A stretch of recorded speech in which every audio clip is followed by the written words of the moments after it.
मैं वो कलम नहीं हूँ जो बिक जाती हो बाजारों में, मैं शब्दों की दीपशिखा हूँ अंधियारे चौबारों में। मैं वाणी का राजदूत हूँ, सच पर मरने वाला हूँ, डाकू को डाकू कहने की हिम्मत करने वाला हूँ। कितने भी पहरे बैठा दो मेरी क्रुद्ध निगाहों पर, मैं दिल्ली से बात करूंगा भीड़ भरे चौराहों पर। नमस्कार जय किसान साथियों। अभी आपने सुना छोटे भाई हरविंदर बिरड़ा को। देईदासपुरा गांव से हैं और कंपटीशन एग्ज़ाम की तैयारी कर रहा है भाई। मुझे अच्छा लगा महात्मा गांधी के बारे में इनकी सोच और विचारों को सुनकर, क्योंकि आज सस्ती लोकप्रियता और गोड से मंडन के अंदर हमारी युवा शक्ति बहुत गलत दिशा में जा रही है। हम देख रहे हैं हमारे नौजवान साथी महात्मा गांधी को देश विरोधी और पता नहीं स्वतंत्रता आंदोलन के अग्रणी महात्मा गांधी के बारे में क्या क्या किस प्रकार की सोच विचार रखते हैं आजकल के नौजवान। मैं नौजवानों की इस सोच के पीछे जिम्मेदार मानता हूं डोंगरराम गेद्दर जैसे उन नेताओं को, जिन्होंने अपने ज़िंदगी के 30-30 साल महात्मा गांधी के विरोध में निकाल दिए। और जैसा कि हरविंदर भाई ने कहा कि कुछ जातियों को अंबेडकर के खिलाफ भड़काया, कुछ जातियों को महात्मा गांधी के खिलाफ भड़काया।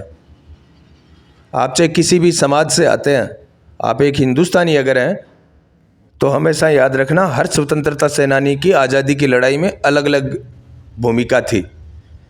महात्मा गांधी ने आज़ादी की लड़ाई के अंदर जो देश प्रेम की भावना घोली थी, जो भाईचारे की भावना घोली थी, वो पूरे विश्व के अंदर अविस्मरणीय रही है। आप क्या कहते हैं? जो नौजवान साथी कहते हैं कि महात्मा गांधी ने भगत सिंह को मरवा दिया, महात्मा गांधी ने विभाजन कर दिया, मैं ये कह रहा हूँ वो नौजवान साथी अध जल गगरी छलकत जाए की स्थिति के अंदर है। महात्मा गांधी को पढ़िए आप भगत सिंह की विचारधारा का समर्थन करता है ना, खुशी मिलती है हमें, लेकिन आप भगत सिंह के विचारों पर चलने की हिम्मत दिखाइए। आप भगत सिंह को पढ़ेंगे तब पता चलेगा गांधी कौन थे। आप गोडसे के महिमा मंडन में ये भूल जाते हैं कि गांधी क्या थे, भगत सिंह क्या थे, चंद्रशेखर आज़ाद क्या थे, सुभाष चंद्र बोस क्या थे। मैं नौजवानों को सिर्फ इतना कहना चाहता हूं, हिम्मत है तो किसी भी स्वतंत्रता सेनानी के जीवन चरित्र पर चलकर दिखाइए ना। आप महात्मा गांधी के मार्ग पर चलना आसान थोड़ी ना है। जिस आदमी ने अपनी जिंदगी, वो एक अच्छा बैरिस्टर बन सकता था, विश्व का टॉप वकील था, वो अपनी आलीशान जिंदगी जी सकता था, लेकिन उसने अधनंगे शरीर के अंदर देश की गुलामी के अंदर, देश के लोगों के अंदर स्वदेश की भावना को जगाने के लिए सिर्फ एक धोती के अंदर पूरा जीवन बिताया। क्या जरूरत थी उस आदमी को?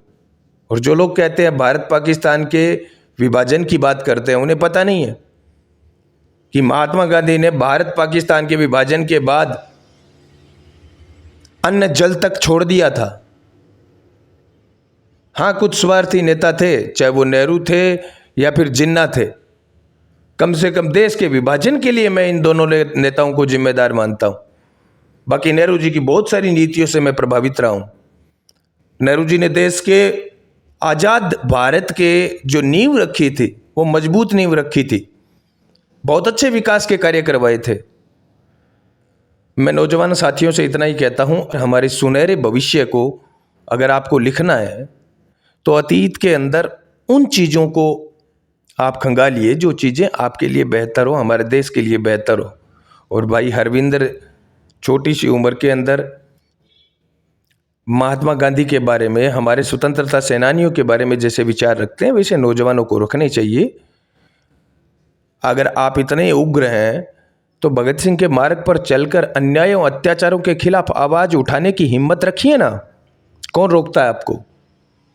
जिन लोगों ने देश की गुलामी के अंदर, देश की स्वतंत्रता के लिए अपने प्राण न्यौछावर कर दिए, उन नेताओं की हम सिर्फ बात कर सकते हैं। हम आज आज़ाद भारत के अंदर स्वार्थी नेताओं के खिलाफ बोल नहीं सकते, और हम बात करते हैं कि महात्मा गांधी क्या थे या क्या नहीं थे। डूंगरराम जी गेदर के उस वक्तव्य का जब हमने विरोध किया, जिस वक्तव्य का जिक्र भाई हरविंदर कर रहे हैं, तब बहुत सारे साथी कमेंट कर रहे थे कि ये कौन सा राष्ट्रपिता हो गया, इसने देश का ये कर दिया, बेड़ा गर्क कर दिया। मैं उन भाइयों से कहना चाहता हूं, तो आप जिस नेता का समर्थन करते हैं डूंगरराम गेदर का, क्या आप उनसे कह सकते हैं कि वो एक प्रेस वार्ता बुलाएं और जो आप कह रहे हैं वो कह दें? हिम्मत है क्या डूंगरराम गेदर के अंदर? हाँ, 4 साल पहले खुल्लम खुल्ला कह रहे थे, आज वो नहीं कह सकते, क्योंकि महात्मा गांधी के विचारों से पनपी हुई पार्टी के अंदर आज वो एक एमएलए का चुनाव लड़ रहे हैं। मैं ये नहीं कहता कि कांग्रेस कोई महात्मा गांधी के विचारों पर 100% चलने वाली पार्टी है, लेकिन आज कांग्रेस के अंदर जिस प्रकार के लीडर जैसे डूंगरराम जी गेदर जैसे लोगों को आपने उम्मीदवार बनाया है, तो क्या उम्मीद करेंगे कि देश के अंदर धर्मनिरपेक्ष राजनीति की आप पटकथा लिखेंगे? डूंगरराम जी गेदर ने बाकायदा सूरतगढ़ के अंदर बहुत सारी जातियों को आपस में लड़ाने का काम किया। मूल ओबीसी की जो बात करते हैं आप, मूल भावना आपकी जो है वो उनसे हम परिचित है, वो आप बदल नहीं सकते। आपकी 4 साल पहले जो विचारधारा थी, क्या गारंटी है कि 4 साल बाद में वो विचारधारा वापस नहीं आ जाएगी आपकी? मैं यहां पर यह कहना चाहता हूं मेरे भाइयों, चुनाव आज हैं, कल नहीं होंगे, लेकिन हकीकत को स्वीकार कीजिए ना। हमें सत्ता इस प्रकार के लोगों के हाथ में देनी चाहिए जिनकी कथनी और करनी में अंतर ना हो, जो 4 साल पहले क्या कह रहे थे आज क्या कह रहे हैं, 4 साल बाद में क्या कहेंगे। आप विधायक बनाने जा रहे हैं, आप कोई तोता बनाने नहीं जा रहे हैं।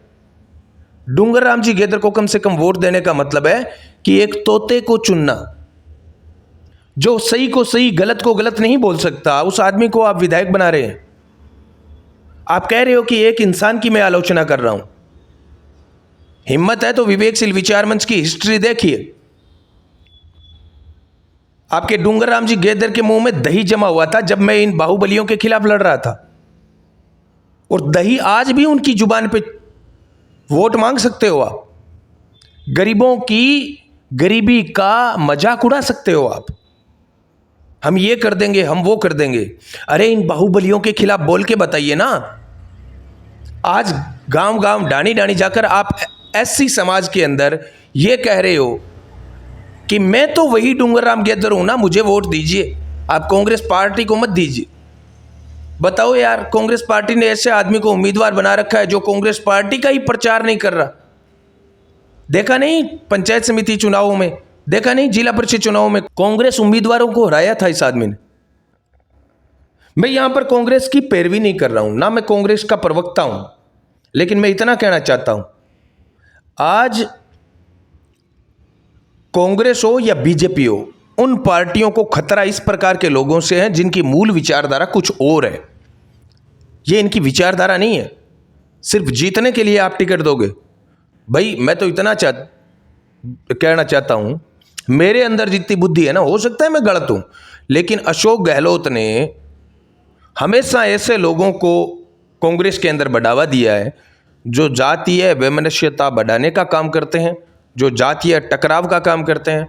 सूरतगढ़ के अंदर मैंने तो नहीं देखा बड़ा कोई ऐसा कोई कांड नहीं देखा कि जहां पर दो जातें आपस में लड़ी हो। मेरे खुद के बहुत सारे एससी समाज के अंदर दोस्त हैं, मुस्लिम समाज में दोस्त हैं, बहुत सारे जिन लोगों को आप कहते हो कि कुमारांगी अठ है, दादागिरी चलेगी, आ चलेगी, बहुत सारा गुमार भी मेरा दोस्त है। मैं यहाँ कौन कहूँ साथियों, गुमारांगी दादागिरी चलेगी। मैं आ बात कहना चाहूँ कि डूंगरराम गेदर विधायक बन गयो नहीं तो बाँ लोगों की दादागिरी चलेगी, जका लोग वास्तव में ही किन्हीं की समझे को नहीं। आज आप विधायक चुन के ये तो नहीं कह सकते कि देश के अंदर से भ्रष्टाचार खत्म कर देंगे। कमीशन खोरी, कौन विरोध करता है कमीशन खोरी का? कोई कर सकता है क्या? डूंगरराम जी गेदर कह सकते हैं कि मैं सूरतगढ़ में कमीशन खोरी बंद कर दूंगा? मैं दावे के साथ कहता हूं, डूंगरराम जी गेदर एक प्रेस कॉन्फ्रेंस करके बता दें कि मैं सूरतगढ़ से कमीशन खोरी बंद कर दूंगा, किसी भी ठेकेदार को कमीशन देने की जरूरत नहीं पड़ेगी। अगर डूंगरराम जी गेदर ये बात कह दे तो मैं मान जाऊंगा। नहीं कह सकते डूंगरराम जी गेदर ये बात, क्योंकि उन्हें पता है अगर ये बात कह दी तो सारे ठेकेदार नाराज हो जाएंगे और इनके चुनाव प्रचार सारे जो है ना तेल चल रहा है ये सारा बंद हो जाएगा इनका। सारे कमीशन के चक्कर में तो आज चाहे किसी भी उम्मीदवार को दे रहे हैं ना समर्थन, सारी ये बाहुबली दे रहे हैं। ये लोगों की पैसे आज कांग्रेस बीजेपी के उम्मीदवारों के प्रचार में बह रहे हैं। और आप बताइए डूंगरराम जी गेदर के पास इतने पैसे कहाँ से आए? ये सारे उन ठेकेदारों के बह रहे हैं जो भविष्य सपना देख रहे हैं कि डूंगरराम जी गेदर जैसे विधायक बने उसके बाद में हमें ही लूटना है सूरतगढ़ को। और जो लोग कहते हैं कि मैं सिर्फ डूंगरराम गेदर के खिलाफ बोलता हूं, दिक्कत इस बात से है मैंने राम प्रताप कासनिया के खिलाफ भी बोला, मैं गंगाजल मील के खिलाफ भी बोला, और सिर्फ बोला नहीं मैं लड़ा। सूरतगढ़ पेरा फेरी के अंदर सैकड़ों ऐसी फाइलें थी जहां पर गरीबों की जमीनें इन भूमाफियाओं ने दबा ली थी, हमने खारिज करवाई। उपनिवेश विभाग में वो लड़ाई लड़ी। तब खामोशी से तमाशा देखने वाले लोग आज ये कह रहे हैं कि हमारे खिलाफ क्यों बोल रहे हो। आप सूरतगढ़ को संभालने की स्थिति में नहीं हो। सूरतगढ़ को ऐसा आदमी विधायक चाहिए जो आदमी गलत को गलत और सही को सही कहने की हिम्मत रखता हो।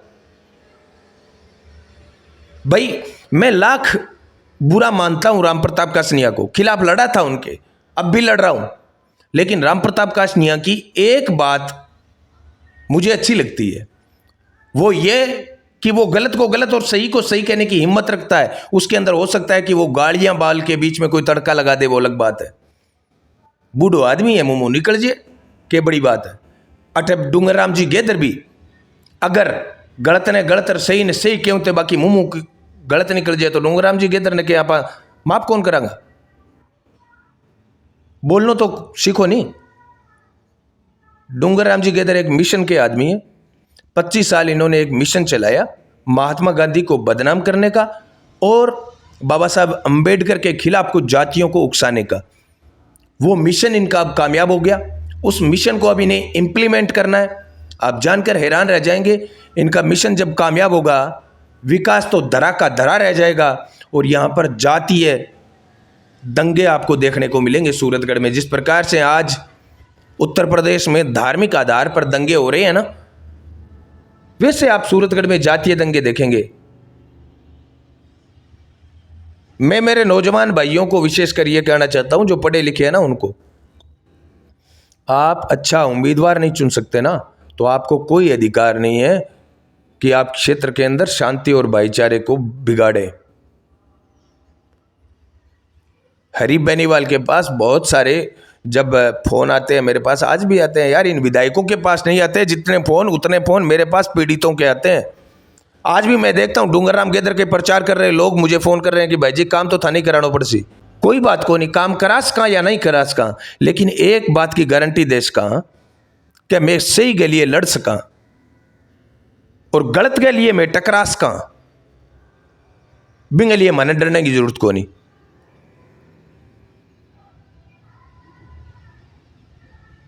और मेरी कौन सी दुश्मनी है राम प्रताप कासनिया से, गंगाजल मील से, डूंगरराम गेदर से, ये बताइए।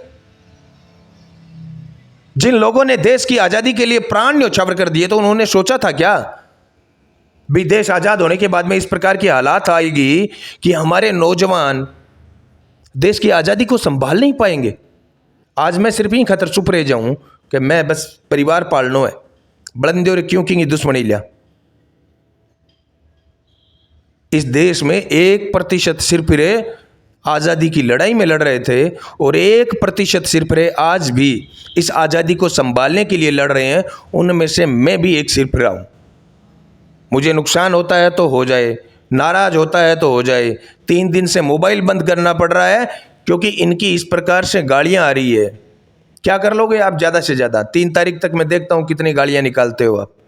3 तारीख के बाद में सबकी भड़ास निकल जाएगी। इनमें से एक धड़ा खामोश हो जाएगा, दूसरा धड़ा जीत जाएगा। और बाद में ये जो अभी बड़े बड़े भाषण दे रहे हैं सोशल मीडिया पे और जो आपस में लड़ रहे हैं, मैं गारंटी लेता हूं विधायक कोई भी बने, लेकिन ये जो आपस में लड़ रहे हैं ना, इनके काम के लिए इन्हें मेरे जैसे किसी न किसी तीसरे आदमी के पास जाना पड़ेगा। ये नहीं करेंगे आपका काम। डूंगरराम जी गेदर हो, राम प्रताप जी कासनिया हो, इनके जो समर्थक आपस में लड़ रहे हैं, इनकी सेहत पर क्या असर पड़ रहा है? मैंने 1 साल पहले कहा था राम प्रताप जी कासनिया और गंगाजल जी मील एक है। 1 साल पहले मैंने कहा था, तब लोग मेरी आवाज़ मजाक उड़ा रहे थे। कासनिया जी वाले समर्थक भी मजाक उड़ा रहे थे और इधर का मील जी वाले समर्थक है वो भी मजाक उड़ा रहे थे, कुछ धमकियां दे रहे थे और दे रहे थे। आज वो सच हो गया। आज जब मैं डूंगरराम जी गेदर की हकीकत बता रहा हूं, आप मुझे गालियां दे रहे हो, 3 तारीख बाद में सच हो जाएगा।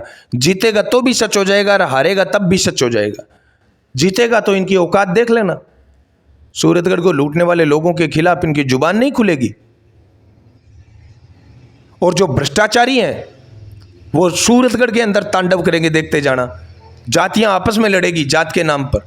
बहुत सारे गांवों के अंदर मैं आपको दर्जनों उदाहरण ऐसे बता सकता हूं कि जाति के आधार पर डूंगरराम जी गेदर ने, जिनको आप कहते हो बहुत ही शालीन है, बहुत ही सभ्य हैं, जाति के आधार पर इन्होंने ऐसे ऐसे फैसले करवाए हैं गांवों के अंदर जहां पर लोगों के 50 साल पुरानी जो भाईचारा था वो टूट गया। दूसरी तरफ महेंद्र सिंह बादू नहीं, राजेंद्र सिंह बादू, सूरतगढ़ में ये कहते हैं भी राजेंद्र सिंह बादू ने किसी का बुरा नहीं किया।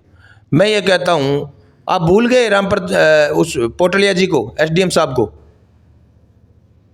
सूरतगढ़ को अगर भ्रष्टाचार के मामले में सबसे ज्यादा लूटा है तो वो राजेंद्र सिंह बादू ने लूटा है। बापड़ो हो रहा है। हाँ, हिम्मत है मर मैं साची कहणगी जना मैं कहूं कि घर तो कौन तोड़िया की गई, लेकिन राज के खजाना के अंदर जितनी लूट राजेंद्र सिंह बादू मचाई नहीं बीती तो कहीं कौन मचाई। और आज भी आपको क्या लगता है राजेंद्र सिंह बादू ये चुनाव को जीतने के लिए लड़ रहे हैं क्या? नहीं, सिर्फ एक आदमी को जिताने के लिए लड़ रहे हैं राजेंद्र जी बादू ये चुनाव, और खुद जीतने के लिए नहीं लड़ रहे हैं। देख लेना बादू जी को अगर 25,000 से ज्यादा एक वोट मिल जाए तो पहली बात तो रहेंगे 20,000 के अंडर में, नहीं तो 25,000 से ज्यादा राजेंद्र जी बादू को वोट नहीं मिलेंगे। सिर्फ इन्हें टेंडर मिला है एक आदमी को जिताने का, वो ठीक है, निभा रहे हैं वो अपना काम।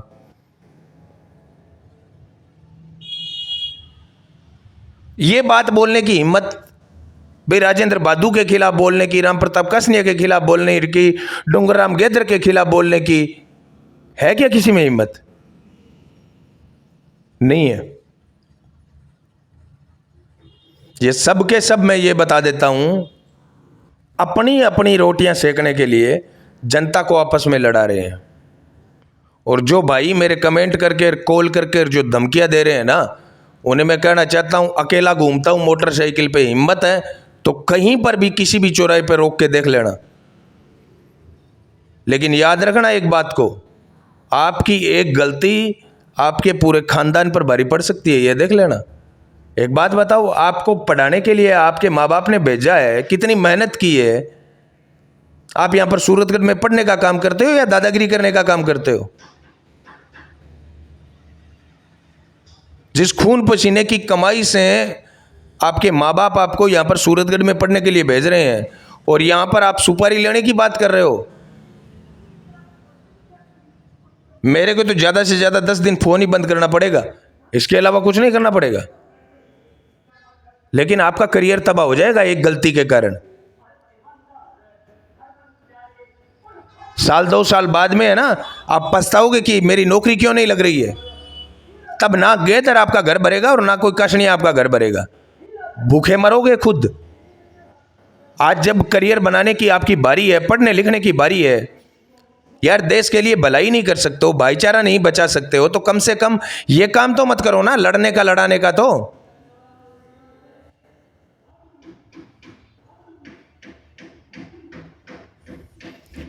मैं तो कम से कम मेरे विवेकशील विचार मंच के जो नियमित साथी है ना, जो लंबे समय से मेरे को देखते आ रहे हैं, उनको तो पता है कि हमारा मकसद क्या है। दादा छोटू राम के सपनों को साकार करना,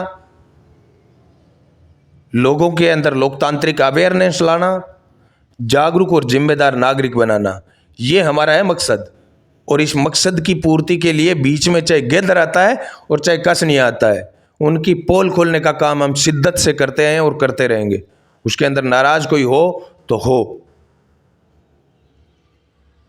5 साल में एक बार मौका मिलता है कि सूरतगढ़ को अच्छी तरह से संभाल लेने वाला आदमी है वो चुनो आप, तब आप जातियों में फंस जाते हो, धर्म में फंस जाते हो और उसके बाद में बोलते हो कि हमारा शोषण हो रहा है। तो क्या नहीं होगा, आपका शोषण ही होगा बाद में। आज़ादी के 75 साल बाद में जब कहते हैं कि भारत 80% साक्षरता दर हासिल कर लिया, उसके बावजूद जाति के आधार पर वोट डाल रहे हो, धर्म के आधार पर वोट डाल रहे हो। भाई जो डूंगरराम गेदर आज नहीं बोल सकता गलत के खिलाफ, वो जीतने के बाद में क्या बोल लेगा? नहीं बोल पाएगा। हाँ, इतना तय है सूरतगढ़ में अराजकता का माहौल आज है और इस प्रकार के लोग अगर विधायक बन गए तो अराजकता का माहौल आगे रहेगा। सोच समझकर अपना वोट डालिए, कम से कम उस आदमी को वोट डालिए जो खुद विधायक का काम तो कर सके। 5-7 हजार लोगों ने विधायक बनाने लाग रहे हो, ये एक आदमी ने बनाने लाग रहे हो, तय था न करना है। आज ये लामबंदी जो हो रही है देश के अंदर, मैं देखता हूँ कि हिंदू मुसलमाना के अंदर वो ध्रुवीकरण हूँ, तो वो जातियां में ध्रुवीकरण पहली बारी मैं सूरतगढ़ में देखियो है।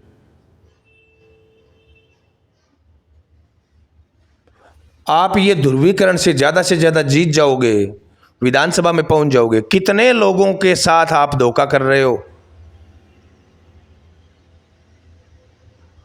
ये गांव के अंदर आज जो ध्रुवीकरण हो रहा है ना मूल ओबीसी के नाम पर, मैं कहना चाहता हूं गांव के अंदर कभी मुश्किल आती है ना, हारी बीमारी आती है, तब आप जात देख के नहीं जाते हो एक दूसरे से सहयोग मांगने के लिए।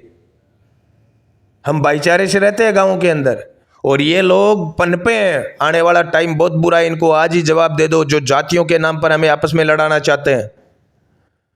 जातिवाद नहीं था हमारे एरिया में, क्योंकि डूंगरराम जी गेदर जैसे लोग मिशन में थे।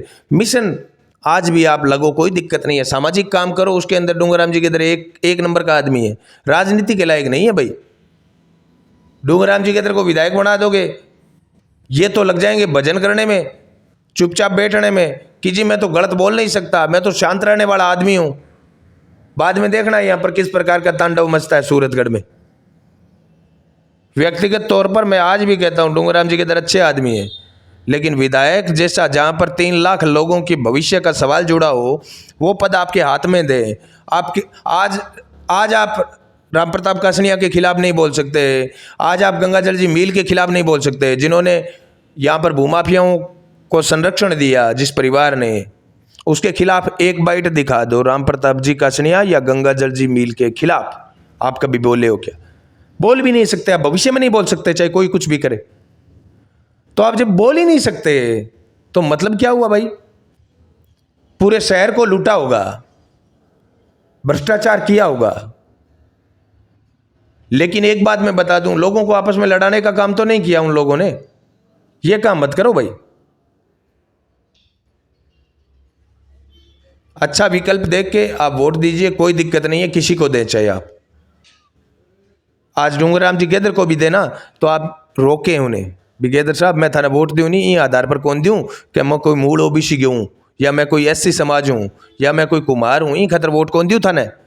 वोट ही खतर देने लग रहे हूं कि भविष्य में थे सूरतगढ़ गए माँ कुछ गलत हुएगा तो बोलोगा के यहाँ करा के देख लियो डूंगरराम जी गेदर न कैसी। नहीं जी हम तो सभ्य लोग हैं, बोल नहीं सकते, तो फिर भी सभ्यता चाट से हो गए।